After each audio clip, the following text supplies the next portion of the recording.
अस्सलाम वालेकुम नाज़रीन, मैं हूं एम.ए. वाजिद। 7H न्यूज़ में आपका खैर मकदम है। Telangana JAC convener professor Kodandaram ने ज़िले वरंगल में स्फूर्ति यात्रा का आगाज़ कर दिया है।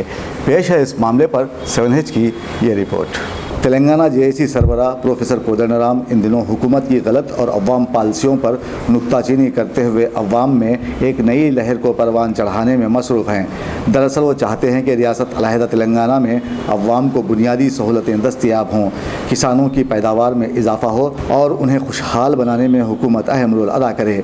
इसी एक नज़रिए को लेकर उन्होंने स्फूर्ति यात्रा का ज़िले वरंगल से आगाज़ कर दिया है और हुकूमत के ख़िलाफ़ आवाज़ उठाई है।